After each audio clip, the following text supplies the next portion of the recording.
चलिए आज हम शुरू करते हैं किरण मैथ से प्रॉफिट एंड लॉस का टाइप नंबर 5।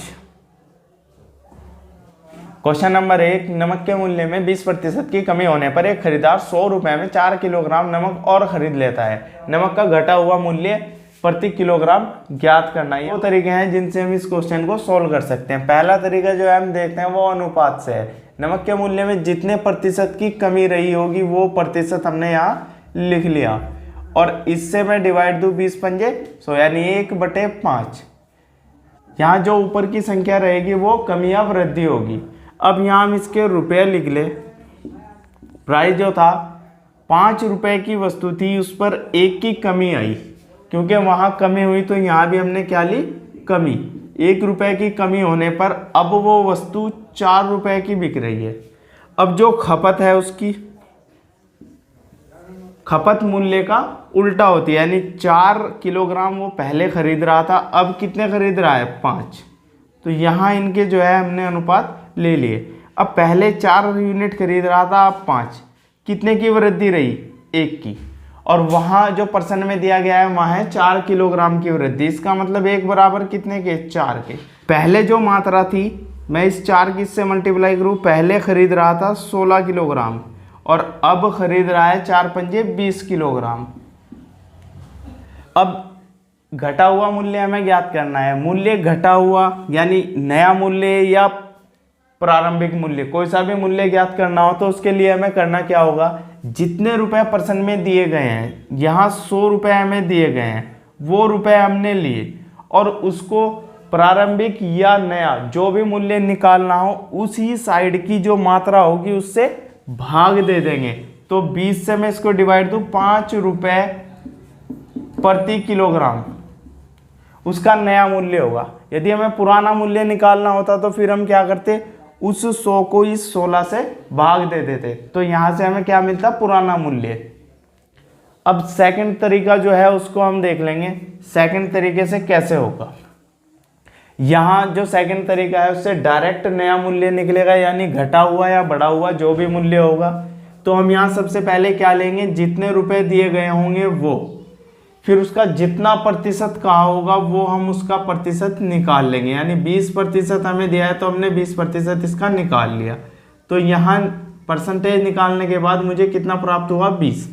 अब जितनी कमी या वृद्धि हुई होगी, 4 किलोग्राम और खरीद लेता है, तो मात्रा से इसको मैं क्या दूं, डिवाइड। 4 पंजे 20। क्वेश्चन नंबर सेकंड है, एक व्यक्ति अपने टाइपराइटर को 5% की हानि पर बेचता है। यदि वह इसे 80 रुपए अधिक पर बेचे तो उसे 5% का लाभ होगा। टाइपराइटर का क्रय मूल्य ज्ञात कीजिए। यहाँ पैसे में कमी या वृद्धि दी गई है, इसका मतलब हमें लाभ और हानि क्या है, जोड़ना है। यदि हानि होती तो घटाने होते, यदि लाभ होता तो हमें घटाने होते। अलग अलग होंगे तो हम क्या करेंगे, उसको ऐड कर लेंगे। 5 और 5 कितना, 10%। 10% बराबर कितने के रहा, 80 के। तो 100% बराबर कितने के रहा, क्योंकि 100% क्या होगा इसका क्रय मूल्य, 100% होगा 800 रुपए के बराबर। आंसर। क्वेश्चन नंबर 3 है, आमों के मूल्य में 20% की वृद्धि हो जाने से, यहाँ 20% की वृद्धि रही तो हम क्या करेंगे, परसेंटेज हटा लेंगे। 20 पंजे यानी 1/5। अब इनका हम प्राइस लिख लेंगे। 5 रुपए की कोई वस्तु थी, 20% की वृद्धि रही तो इसका मतलब ये क्या है, यहाँ वृद्धि। तो 1 की वृद्धि, 5 की कोई वस्तु थी, 1 की वृद्धि हुई तो कितने की बिकी, वो 6 की। अब खपत जो होती है वो इसका उल्टा होती है, यानी कि यहाँ जो खपत है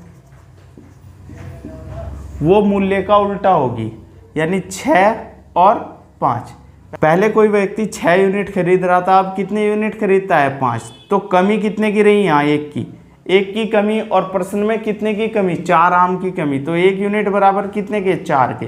तो पहले कितने खरीद रहा था, 6 चौक 24 और अब कितने खरीद रहा है, 4 पंजे 20। पहले 24 आम खरीद रहा था, अब 20 आम। वृद्धि से पहले 15 आमों का मूल्य कितना था, वृद्धि से पहले वाला मूल्य इस साइड का है, यानी प्रारंभिक मूल्य जो था। तो प्रारंभिक मूल्य हम देख लेंगे कितना है, प्रारंभिक मूल्य प्रारंभिक मूल्य निकालना हो या नया मूल्य निकालना हो, क्या बताया गया था, वहां से हम जितने रुपए दिए गए हैं वो ले लेंगे। कितने रुपए दिए गए हैं वहां, 40, और जिस साइड का मूल्य हमें निकालना हो उस साइड की मात्रा से हमें क्या करना है, भाग। या हम 24 से क्या कर देंगे, भाग। पर यह एक आम का मूल्य है, हमें निकालना है 15 आम का, तो 15 आमों का मूल्य, इसकी हम गुना किससे करते, 15 से, तो 40/24 इंटू 15, 8 तिये और 8 पंजे और 3 से करूं 5 और पंजे पंजे 25, तो 15 आम वृद्धि से पहले कितने रुपए के थे, 25 के। अब इसका सेकंड मेथड देखते हैं।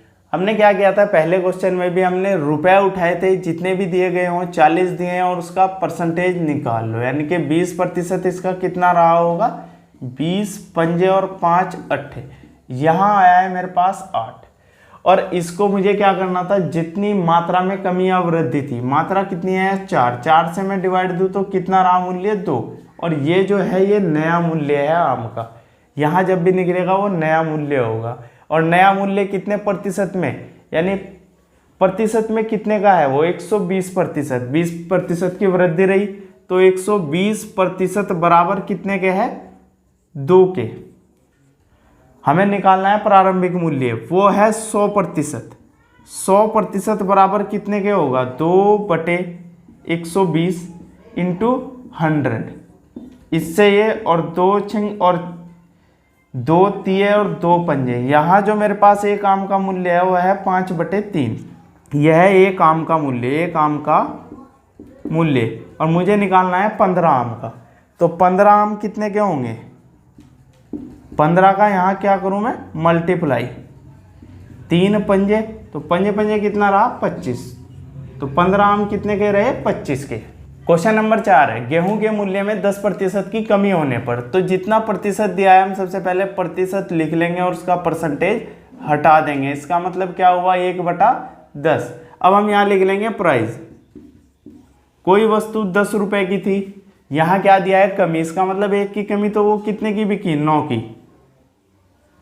अब जो इसकी खपत थी वो इसका क्या होगा, रिवर्स होगा, यानी कि 9:10। एक व्यक्ति 1 रुपए में 50 ग्राम गेहूं अधिक खरीद सकता है, यहाँ कितने यूनिट अधिक खरीद रहा है, 1 यूनिट बराबर कितने के है, 50 ग्राम के। तो पहले कितने ग्राम खरीद रहा था वो, 9 पंजे 45, 450 ग्राम, और अब कितने खरीद रहा है, 500 ग्राम। अब हम देखते हैं हमें ज्ञात क्या करना है।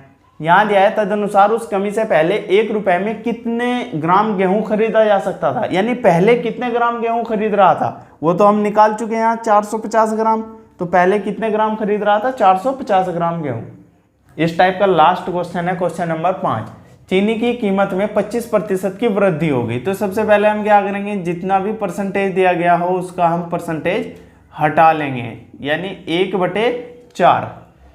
तदनुसार यदि एक गृह स्वामी चीनी पर अपना खर्च बढ़ाना न चाहे तो उसकी खपत में कितने प्रतिशत की कमी होगी। यहाँ हमें केवल खपत की बात करनी है।